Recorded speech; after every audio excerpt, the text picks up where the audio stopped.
Omuzimu gwa Kafeero gukubye abantu ku kyalo nga mwotwalidde n'omwana we. Kati nno guwakanya ebyavudde mu musaayi. Gugamba nti ebyavudde mu musaayi si bituufu. Era abaana be bangi bagobeddwa ebweru babajje mu luggya nga gubuuza lwaki. Entabo nno yavudde ku bintu ebyayogeddwa nti Kafeero tayina baana oba yaleka abaana batono. Omuzimu kye gwakaayanyeeko. Tugenda bbanga tulaba akatambi engeri omuzimu guno gye gwakubyemu omwana ne gutuuka n'omutugumbula nga gugamba nti omusaayi ogwo si mutuufu, abantu bagujingiridde. Era Kafeero agamba ye yeetaaga abaana be bonna nga bali mu luggya. Yenze Sheila Adita atanaba kubanga subscribinga ku YouTube channel yange, subscribinga kwata mukade nga buli video yonna gye nkuteerayo ekutuukako bulungi nnyo. Ate era commenting tumanye ensonga zo oba tumanye kikyolowooza ku butambi bwe tuba tukoze.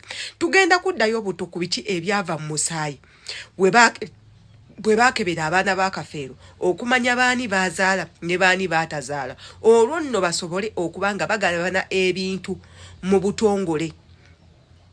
Mwenna abalaba akatambi kano nkimanyi nti mubadde mugoberera ebintu ebyo era nga mubiraba. Abaana bangi bakaaba, abaana bangi bayogera kino bayogera kiri, abalala beesunza okuba nti batwala ebintu by'omugenzi, abalala batandise bitunda babimalayo, naye nga entabo eri kuki? Butakuliza baana nga bali wamu, butateekateeka baana kuva mu buto bwabwe. Bw'oba oli omu ku ggwe abalaba akatambi kano, tandika okumanya ensobi abazadde ze bakola ezigenda oviirako abaana baabwe okusasika, ezigenda oviirako abaana baabwe okwagala okwerondalondamu, teekako n'okwetta. Katugendeko mu katambi tulabe ebyafudde ku kibuga eyo ate era tukomewo. Omuzimu gwa Paulo Kafeero gukubye omu ku baana be ku nkya y'olunaku olwaleero, era we twogerera bino ng'olukiiko lw'ekika lutudde. Omuzimu gwakubye omwana nga gwogera nti ebyo ebyavudde mu DNA si bituufu, era olukiiko lw'ekika obudde buno lutudde baddemu batunule mu nsonga ezo. Ebyo nno bye byabadde ku kyalo kya Kafeero. Omuzimu we gwatabuse ne gukubaakuba abantu ne gukubaakuba abaana. Nze nno nsiiba mbagamba nti omufu aba tafudde, wabula omubiri gwe bateeka mu ntaana ne guwummula ne guvunda ne guvaamu envunyu, obuuka ne bugulya ne gufuukamu ettaka, n'amagumba ne gafuuka ettaka, naye nga gwo omwoyo gusigalako ku nsi nga gutaayaaya, gukyalaba, gukyatambula. Buli kimu ekigenda mu maaso guba gulaba, naye nga tegusobola kwogera naawe. We gwagalira okwogera naawe guba guyina kweyambisa mubiri gwa muntu mulala. Ate era omuntu waafa tugenda mu nsi endala nga yemu naawe mwoli, naye ffe bye tuba tukola, bye tuba tulaba, n'abantu be tuba tulaba, be tu associatinga nabo tebaba be bamu eggwe nga boolaba ku nsi, kweko nno okufa. Kati mwenna baba basuubira nti nno omuntu waaba afudde aba agendedde ddala muba mulimba, mulimu abatera okudda. Kyova olaba nti ennaku zino oba mu bazungu eyo gye babeera bakkiririza mu muntu okubbukukira mu muntu omulala. Omuntu n'abanga bamuzaala mu ggwanga lino lyaffe n'addamu okwogera ng'ali mu ggwanga eddala, wabula ng'ebintu byanyumya byawano. Nga wana agamba ayinawo abaana, ayinawo amaka, ayinawo n'ebintu ebirala.